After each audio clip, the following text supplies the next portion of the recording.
வணக்கம். இது உங்கள் பொலிட்டிக்கல் பார்க். நான் உங்கள் நண்பன். இன்றைய தினத்துல உதயநிதி தம்பி தாக்கப்பட்டார். என்ன, உதயநிதி தம்பி தாக்கப்பட்டாரா? அதை பத்தி இந்த வீடியோக்குள்ள பார்ப்போம். ஏன்னு கேட்டீங்கன்னா, அதுதான் இன்னைக்கான ட்ரெண்டிங்கான நியூஸ். அடுத்து வந்து பாத்தீங்கன்னா, நீட் தேர்வுக்கு கண்டன ஆர்ப்பாட்டம், அதையும் இந்த வீடியோக்குள்ள பார்ப்போம். அடுத்த முக்கியமான விஷயம் என்னன்னு பாத்தீங்கன்னா, திமுகவை அழிக்க முடியாதுன்னு ஒரு பெண் பேச்சாளர் வந்து மேடையில பேசினாங்க. அது ஆல்ரெடி பழைய வீடியோ தான், உங்களுக்கு இருந்தாலும் இன்னைக்கான அதுக்கு ரிசல்ட் இருக்குல்ல, அது நான் இந்த வீடியோவில் சொல்ல போறேன். நம்ம சேனலை சப்ஸ்கிரைப் பண்ணி இந்த கியூஆர் கோடை பயன்படுத்துங்கன்னு சொல்லிட்டு நம்ம இந்த வீடியோக்குள்ள போயிடலாம். அதாவது எந்த மாதிரி ஆட்சி கொடுக்கணும் அப்படின்னு சொல்லிட்டு மக்கள் பேட்டியாளர் கேட்குறாங்க. மகன் வந்து எந்த மாதிரி உங்களுக்கு ஆட்சி தரணும்னு நீங்க ஆசைப்படுறீங்க அப்படின்னு கேட்ட உடனே சோபாமா சொல்றாங்க, என் பையன் வந்து காமராஜர் மாதிரி ஆட்சி தரணும், அவரு மாதிரி பேர் எடுக்கணும்னு சொல்லிட்டு நான் ஆசைப்படுறேன் அப்படின்னு சொல்லிட்டு சோபா அவர்கள் வந்து சொன்னாங்க. அண்ணன் விஜய் அவங்களுடைய தாயார். உண்மையிலே வந்து இதுதான் வந்து மக்களும் எதிர்பார்க்கிறாங்க.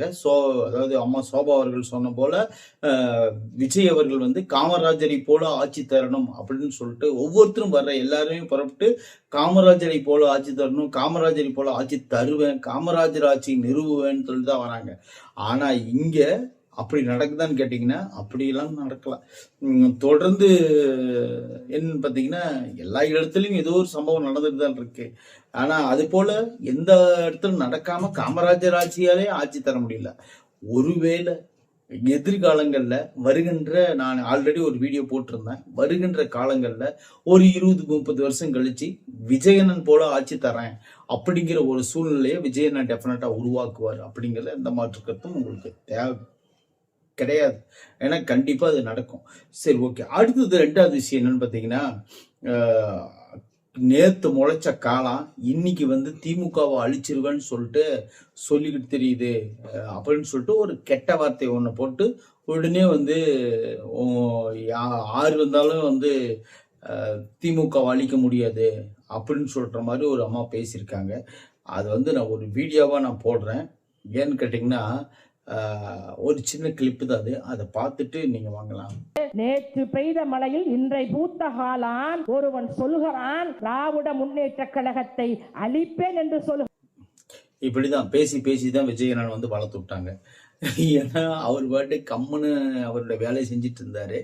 இதை வந்து ஒரு ரசிகர்கள் தொண்டர்களை வச்சு ஏதோ ஒரு வகையில ஒரு 10 தொகுதி 5 தொகுதி வாங்கி அவர் பாட்டுக்கு அவருடைய இது கவனிச்சுட்டு போயிருப்பாரு.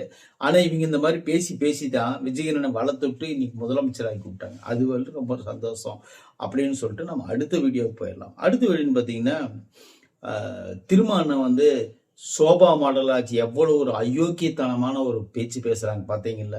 சோபாவை வாங்கிக்கிட்டு தான் நான் வந்து தாவேக்க பக்கம் போயிட்டேன் அப்படிங்கிறாங்க. சோபா ஏதோ 4 பேர் வந்தா உட்கார்றதுக்கு இடம் இல்லையே, அதனால அன்னைக்குன்னு பார்த்து சோபாவை வாங்கி வீட்டுல போட்ட உடனே அது வந்து நான் சோபாவை வாங்கிட்டு தான் தாவேக்க பக்கம் சாஞ்சிட்டேன்னு சொல்றேன். எவ்வளவு ஒரு அயோக்கியத்தனமான ஒரு வதந்தியை பரப்புறாங்க பாருங்களேன். வேணா சோபா வீட்டுலதான் இருக்குது, இந்த இடத்துலதான் இருக்குது, இந்த கிழிச்சு பார்த்துக்கங்க அப்படின்னு சொல்லி அவர் சொல்றாரு.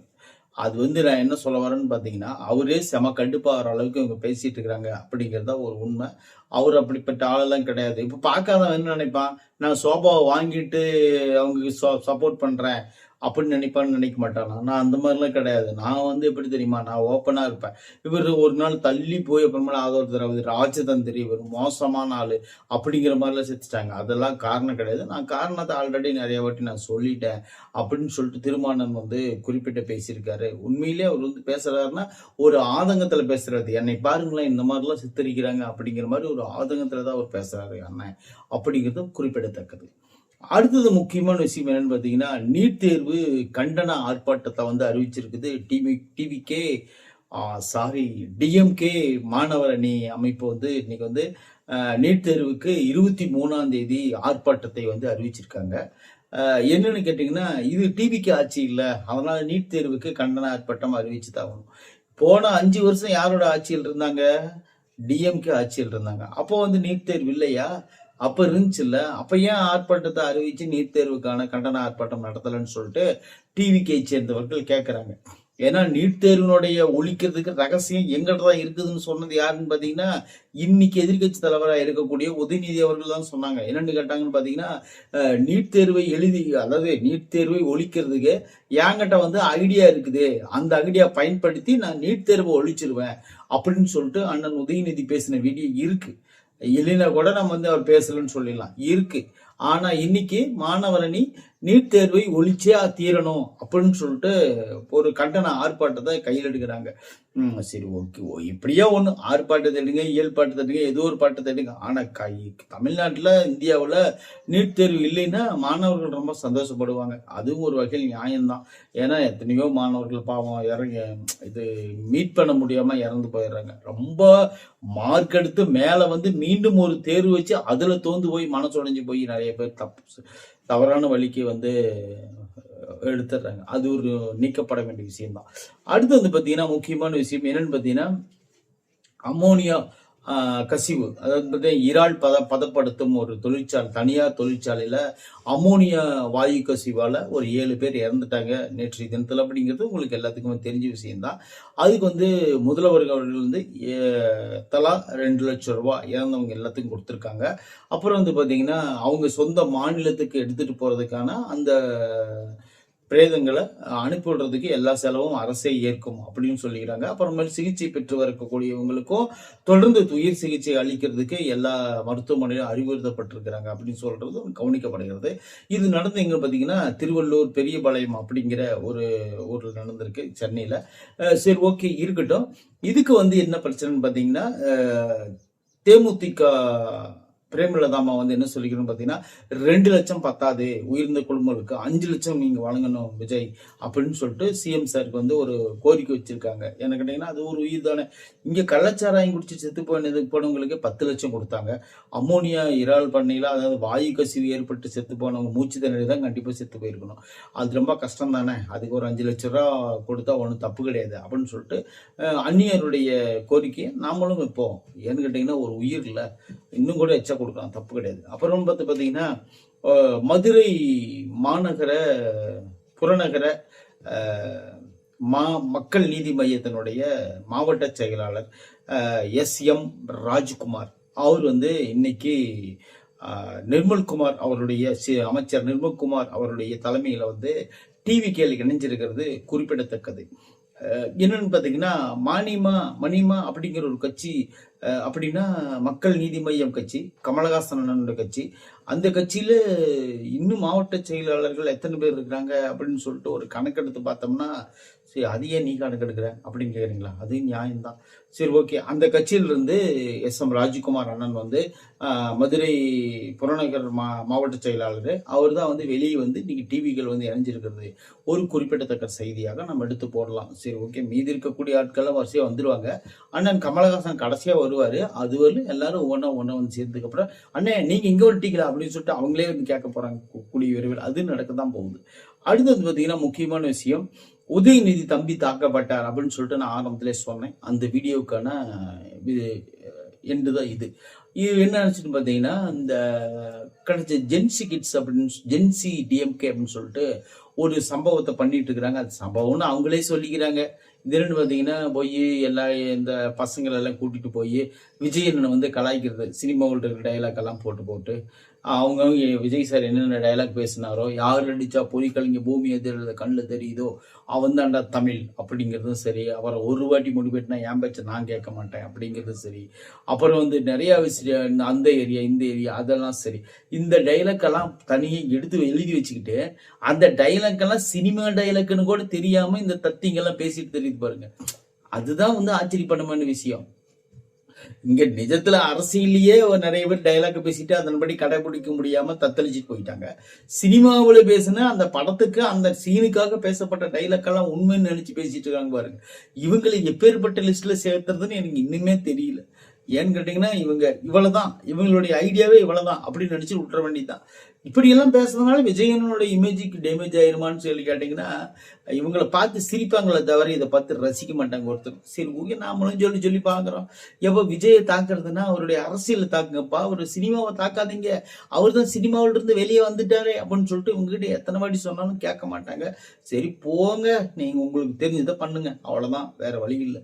ஏன்னா அவர் தான் என்ன பண்ணாருன்னு பார்த்தீங்கன்னா, இந்த சொல்ல வந்த விஷயத்த மறந்து மாட்டீங்களா, என்னச்சுன்னு பார்த்தீங்கன்னா, அந்த ஒரு இதில் ஸ்டேஜில் சொன்னாரு, ஆனா நான் பெரியோரோட பேரனா, நான் அண்ணாவுடைய தம்பினா, திராவிடத்தை கலைஞருடைய உடன்பிறப்புனா, ஐயா ஸ்டாலினுடைய போர் வாழ்னா, உதயநிதியோட தம்பினா, நானு தௌலத்தா சொல்லுவேனா அப்படின்னு ஒரு தம்பி சொன்னார்ல, கண்ணாடி போட்டுக்கணும். அந்த தம்பி நேத்து படுக்கையில படுத்துக்கிட்டு அப்படியே சீரியஸா பேசிட்டு இருக்கிறாப்ல. என்னன்னு பாத்தீங்கன்னா, ஒருத்தர் பக்கத்துல கேமரா பிடிச்சிட்டு இருக்கிறாரு, ஒருத்தர் சீரியஸா பேசிட்டு இருக்கிறாரு. இந்த வீடியோ இங்க ஓட விடுறேன். வாய்ஸ் கொஞ்சம் டல்லா தான் கேட்கும், ஏன்னா போன்ல பிடிச்சிக்கிறாங்க. காட்டுறோம் பாருங்களா.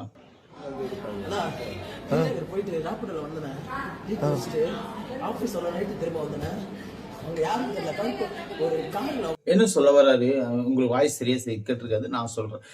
என்ன சொல்ல வர்றாருன்னா, வந்துட்டு இருந்திருக்காரு, அங்கிருந்து ஒரு 4 பேரை கூப்பிட்டு என்ன பண்ணாங்கன்னா, நீ தான் அந்த தம்பிக்கு எல்லாம் பேசிட்டு இருந்தாங்க. பேசி கையெல்லாம் கொடுத்தாங்க. கையை கொடுத்த உடனே பேசிட்டு இருக்க திடீர்னு வந்து கெட்ட வார்த்தையில கூப்பிட ஆரம்பிச்சிட்டாங்க அவனை, அந்த தம்பியை கூப்பிட்டு ஆரம்பிச்சோன்னா, என்னன்னா இப்படிலாம் பேசுறீங்க அப்படின்னு சொல்லிக்காருன்னா, நீ தானே அந்த ஸ்டேஜில் நின்றுக்கிட்டு தம்பின்னு சொன்னது நீ தானே, இன்னொரு நாளைக்கு சொல்லிடாத, டென்ஷன் ஆயிரும், அப்படி இப்படின்னு சொல்லி பேசினாங்க. பேசினோடனே எட்ரா அருவாலை பொருள் எட்ரா போட்டுடலான்னு சொல்லிட்டு எல்லாம் எடுத்தாங்க. கையை விட்டுங்க அனுப்புறேன் பாருன்னு சொல்லிட்டு சொன்னாங்க. உடனே நான் அந்த எடியை விட்டு ஓடி போயிட்டேன். ஓட துரத்துனாங்க என்னைய.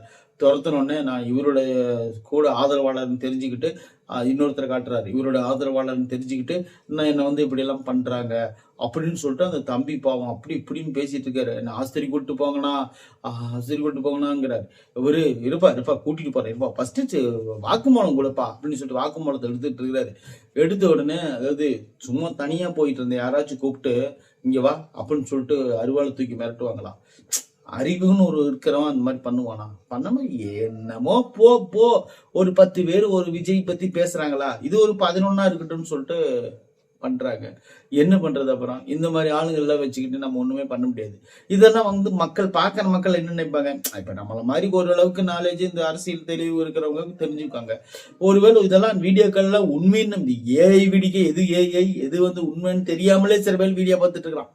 அவங்கள என்ன நினைப்பாங்க தெரியுமா, ஐயோ இந்த தம்பி இப்படி பேசுனதுக்கு இப்படி பண்ணிட்டாங்களா, பாரு அந்த விஜயினுடைய ஆளுங்க இப்படி எல்லாம் இருக்காங்கன்னு அப்படின்னு சொல்லிட்டு நினைப்பாங்கன்னா நினைக்க மாட்டாங்களா? அப்படி நினைப்பாங்க. அதனாலதான் சொல்றேன் நானு. ஏன்னு பாத்தீங்கன்னா, இதெல்லாம் ஒரு ஸ்கிரிப்ட் அப்படின்னு சொல்லிட்டு தாவேக்காரங்க சொல்லிட்டு இருக்கிறாங்க. ஸ்கிரிப்டா இருக்குமோ அப்படின்னு சொல்லிட்டு நீங்க யோசிக்கிறத விட, இது வர ஸ்கிரிப்டா இருந்தா அப்படின்னு யோசிங்க. ஏன்னு கேட்டீங்கன்னா, எல்லாமே இங்க வந்து நடிக்க ஆரம்பிச்சிட்டாங்க. இந்த நடிகர்களோட தான் நாம சேர்ந்து நடிக்கணும். நடிகரே அரசியலுக்கு வந்து மக்களை எல்லாம் பதப்படுத்திட்டு இருக்காரு, நடிகர்களா மாறுங்கன்னு. சரி அரசியல்வாதிகளா மாறுங்கன்னு சொல்லிட்டு பண்ணிட்டு இருக்காரு. இங்க அரசியல்வாதிகள் அனைவரும் வந்து நடிகர்களாக மாறிக்கொண்டிருக்கிறார்கள். இன்னைக்கு அந்த சூழ்நிலை தான் போயிட்டு இருக்கு. சரி ஓகே, இந்த தம்பி வந்து துரத்துனாங்க, அடிச்சாங்க, பிடிச்சாங்கிறாரு. சரி இழப்பெடுக்கெடுக்க பேசுறாரு, என்னன்னு தெரியல. சரி ஓகே, இந்த வீடியோ முழுசு நான் தெரிஞ்சுக்கிட்டு நான் உங்களுக்கு வந்து அடுத்த வீடியோவில் இதனுடைய உண்மையான நிலைப்பாடு என்ன அப்படிங்கிறத நான் உங்களுக்கு சொல்லிடுறேன். சரி ஓகே, நல்லது, எல்லாமே நல்லதுனால தான் நல்லது தானே. சரி, நன்றி, வணக்கம்.